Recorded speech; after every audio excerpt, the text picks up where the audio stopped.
Pierre, tu mets tout ce que tu veux dedans, quoi. Non mais c'est vrai. Mais c'est parce qu'en Android iPhone ça marche pas. Faut que je remonte, c'est intéressant de parler avec eux aussi. Reste avec eux. Parce que beaucoup ont vu l'émission, mais semble non à ce qu'on a toujours fabriqué aussi, c'est-à-dire le journalisme.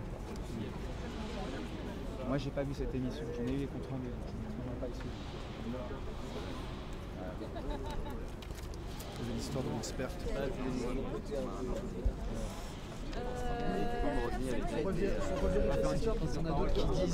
Qui disait vous avez été journaliste à Los Angeles. La grève a été reconduite ce matin, encore à une large majorité, 110 voix pour, 4 contre, 21 abstentions. Les revendications portées depuis hier n'ont pas changé. Nous n'avons pas pu parler avec la direction. Nous souhaitons toujours pouvoir le faire. Je vous les rappelle les principales. Nous souhaitons avoir une idée claire du projet que porte la direction, projet pour CNews, qui sera le nouveau nom d'ITélé à partir de lundi prochain, le 24 octobre. Nous souhaitons avoir des précisions sur la nomination d'un directeur de la rédaction, il n'y en a toujours pas à ITélé, qui pourra garantir l'indépendance de la rédaction vis-à-vis des intérêts des actionnaires, tel que le stipule la convention qu'a signée la chaîne avec le CSA. On demande également des moyens pour nous permettre d'assurer notre métier de journaliste. Ce sont 3 des revendications, ce ne sont pas les seules, mais à nos yeux, elles font partie des principales. À un moment donné, d'un homme qui est mis en examen sur des chefs d'accusation qui sont si graves que corruption de mineurs et corruption de mineurs aggravée, qui fait l'objet d'un contrôle judiciaire. Est-ce que nous, en conscience, on peut prudemment fabriquer une antenne qui donne de la publicité à Jean-Marc Morandini qui est accusé de tels faits? Moi, si Jean-Marc Morandini me dit « je suis innocent », je le crois, sur parole. Le problème, c'est que la justice en doute, c'est pour ça qu'il est mis en examen. Est-ce que, ce faisant, on n'est pas de nature, fabriquant cette antenne, à insulter, blesser la dignité des victimes présumées? Moi, je pense en conscience que si. Donc moi, j'interpelle vraiment, encore une fois, le grand public et même les politiques sur cette question-là, parce que c'est une question de morale publique qu'il faut se poser. Au-delà de la crédibilité qui est entachée, qui est salie, qui est vraiment piétinée par cette volonté de toute façon de continuer à assurer cette émission, il y a une question qui dépasse le strict exercice de notre profession de journaliste. Il y a une question de morale publique. Comment est-ce qu'on se positionne ? Encore une fois, quand on a quelqu'un qui est à l'antenne, qui est mis en examen pour des chefs d'accusation si graves, qu'est-ce qu'on répond? Est-ce qu'on continue à regarder quand on est téléspectateur? Est-ce qu'on s'interroge vraiment? Moi, je crois que l'enjeu, il est là. C'est pour ça que nous, on ne balaye pas la présomption d'innocence. On dit principe de précaution, qui offre le double avantage, de respecter la présomption d'innocence, mais d'être aussi concernant pour le grand public. Et ça, je crois que c'est très important de le dire et de le marteler. Non, d'un point de vue du dialogue avec la direction, visiblement Vincent Bolloré a le temps et l'envie de tweeter ses félicitations à Jean-Marc Morandini pour son émission hier, mais il n'a pas le temps et en tout cas pas l'envie de nous recevoir, de dialoguer avec nous, ou en tout cas d'envoyer une délégation pour dialoguer avec nous. Ça montre la méthode, ça montre le dialogue aujourd'hui entre la direction du groupe Canal+, la direction d'ITélé et ses salariés. Tu parlais de ce Bitwin, qu'est-ce qui serait de nature, parce que je suppose que demain vous êtes donné rendez-vous en AG, demain matin, qu'est-ce qui serait de nature à au moins nourrir la réflexion de l'AG demain? Qu'est-ce qui peut émerger? Ça, on verra en fonction des discussions. On n'a pas de présupposés, on a des revendications, on attend d'en discuter avec la direction et on attend de voir ce que la direction a à nous dire là-dessus.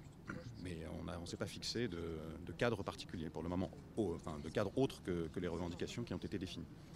C'est un principe de base, en fait, c'est de pouvoir discuter. En fait, ça fait plusieurs mois que cette nouvelle direction est arrivée, qu'à aucun moment on a eu de la discussion. Le seul moment où il y a eu de la discussion, c'est quand on a fait grève la dernière fois et qu'au bout de 3 jours de grève, on a eu quelques petites précisions sur une éventuelle grille d'été. Et voilà, c'est quand même un principe de base, c'est la discussion. Ici, nous, on n'a pas envie spécialement d'être dans le bras de fer, on veut discuter et construire cette chaîne ensemble et pour l'instant, on n'en a pas eu la possibilité.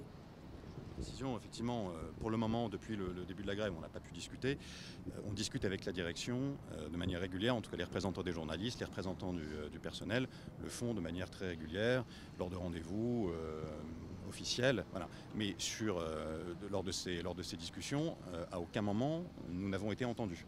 Déjà, c'était un dialogue qui était difficile à mener, même si les conditions été plutôt bonnes. Sur le fond, à aucun moment, nous n'avons été entendus. Est-ce que vous pouvez donner les chiffres des vols de 110 voix pour, 4 contre, 21 abstentions. Juste Guillaume, on a parlé de Morandini. Sur les choix de la rédaction aujourd'hui, vous êtes moins présent et notamment sur les terrains étrangers. Voilà, et ça raconte d'une certaine manière en fait les choix qui sont opérés mais qui ne sont toujours pas dévoilés par notre direction. C'est-à-dire que, encore une fois, il me semble qu'à l'étranger, l'actualité principale aujourd'hui, c'est la bataille qui a été engagée pour reprendre la ville de Mossoul. On a fait le choix, la direction a fait le choix de ne pas dépêcher d'équipes sur le terrain. Et en même temps, elle fait le choix de dépêcher des équipes autour de Jean-Marc Morandini pour lui permettre d'assurer son émission. Donc ça, c'est un choix clair, sauf qu'il ne nous a pas été exprimé. Donc à un moment donné, il y a une question qui se pose. Quel est le projet, quel est le choix stratégique de cette chaîne et avec quels moyens on fabrique quelle information. A priori, ce qu'on en a vu, on déshabille Pierre pour habiller Paul. C'est ça l'histoire. Et c'est un problème qui est gravissime. Parce que ça ne ressemble pas à l'information qu'on a toujours fabriquée sur iTélé et l'information pour laquelle on se défend. Et c'est pour ça qu'on est en grève aujourd'hui. Hier, on me posait la question, est-ce que vous avez le sentiment d'avoir perdu? Ben non, j'ai pas le sentiment d'avoir perdu. Est-ce que vous avez le sentiment que la chaîne est morte? Eh ben non, j'ai pas le sentiment que la chaîne est morte. Parce qu'on combat pour un journalisme qui est éthique, déontologique et qui répond à une promesse. La promesse des chaînes d'infos en continu, c'est d'être exhaustif, d'être partout là où ça se passe, à Angers, à Vannes, à Mossoul ou encore à Hambourg. Tout le temps, partout, sans choix qui sont faits et qui s'apparentent aujourd'hui à de la discrimination. On discrimine une information au profit d'une autre. Pour quelle raison, pour quel motif, c'est ce qu'on demande à la direction. Mais ça, encore une fois, c'est un enjeu de crédibilité qui est entaché aujourd'hui. Moi, vraiment, je pense qu'au-delà de l'enjeu de crédibilité, il y a cet enjeu de morale publique. Je pense d'abord, en fait, en conscience, aux victimes présumées, à leur père, à leur mère, à leur tante, à leur famille. Est-ce qu'elles se sentent insultées? Si d'aventure, Jean-Marc Morandini devait être reconnu coupable, est-ce qu'on peut prendre ce risque en conscience? Non, non et non. Est-ce qu'on peut assumer et accepter que notre métier, notre profession, ça soit à ce point-là écrabouillé? Non plus. Et c'est pour ça qu'on est en grève, et c'est pour ça qu'on se bat pour une chaîne qui est encore vivante, et c'est pour ça qu'on se bat pour des principes qui sont encore vivants. Voilà. Est-ce que vous appelez un rassemblement comme hier soir? On va en discuter tout à l'heure en début d'après-midi. Impossible, on n'en a pas parlé ce matin encore. Merci beaucoup. Merci à vous. Merci à vous. Merci. Bon courage à vous. Merci.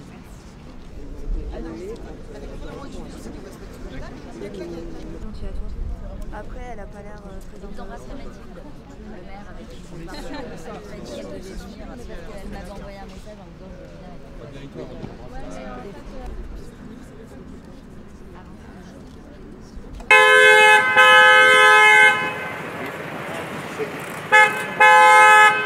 Ah, c'est bien prévu, là, l'arrivée elle est nickel. Ouais, j'ai leur nom. On a eu ce matin pour l'AFP.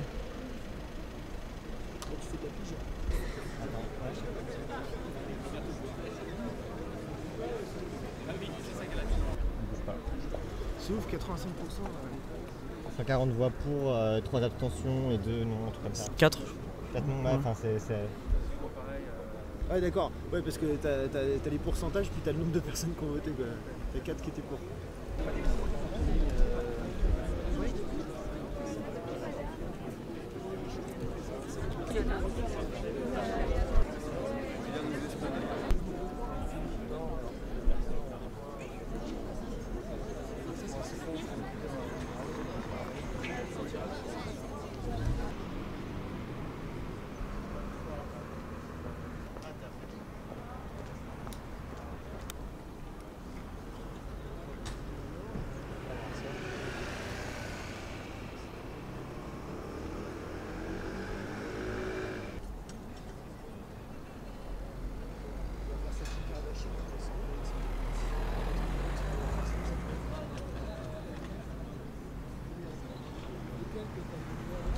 Ah ouais? Je me souviens pas.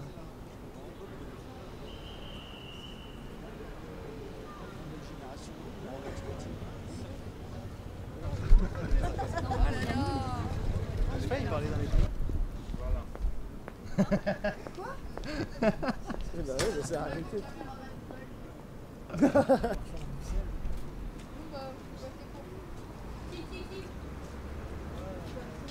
C'est pour geler la glace.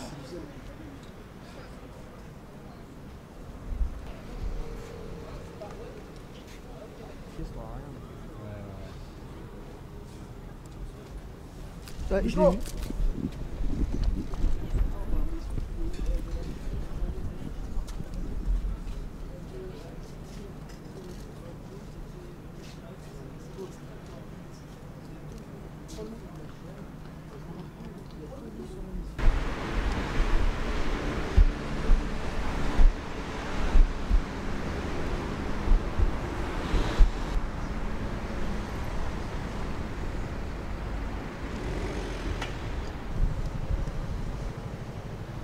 Faut voir si avec la fragilité le Morandini, ça bouge là-bas.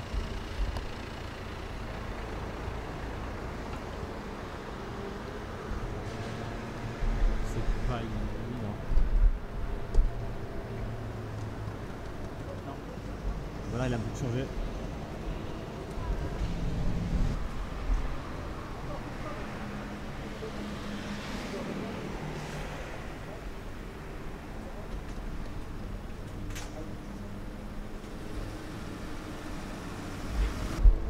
C'est quoi la voiture ce matin, il me dit? Une BM. C'est vide.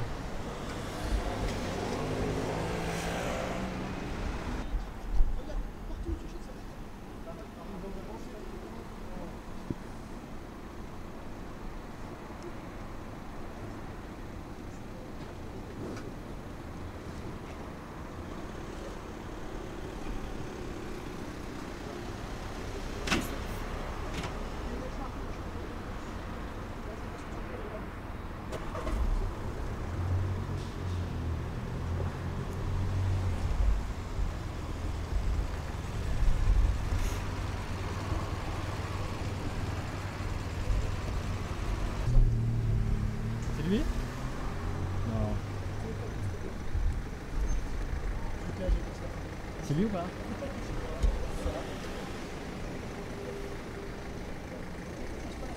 Ça, c'est un dos.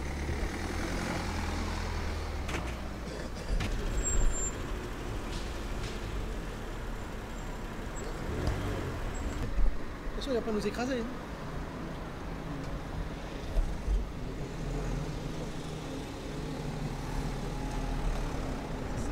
C'était tellement gros qu'on n'y a pas dit.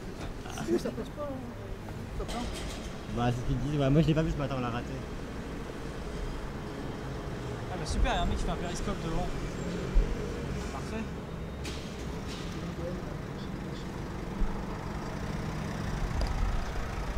Ça c'est des faux corps.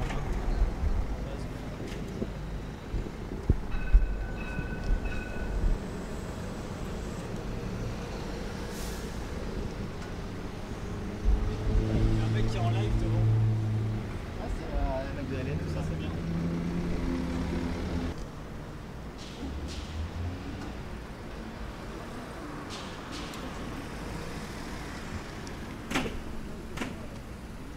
C'est bon?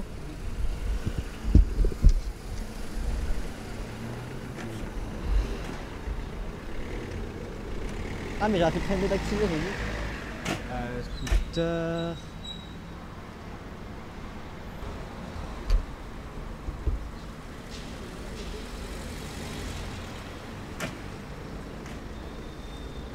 Test. Il arrive. Dans le coffre, Nico, dans le coffre. Je suis sûr qu'il est capable en plus, je suis sûr qu'il est capable là. Un soir, toute la conférence de presse, il avait fait rentrer un taxi dans le parking.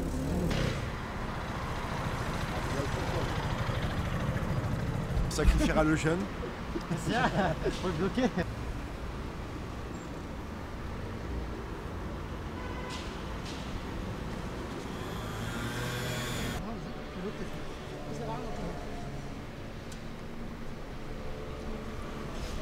Ah mais je suis un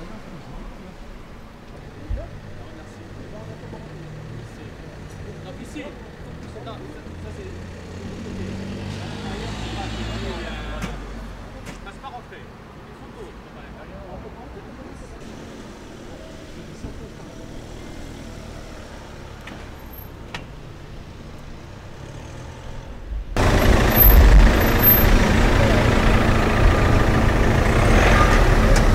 Pardon,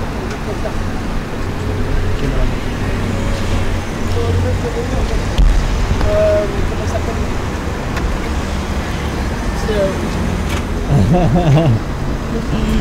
trop beau les deux.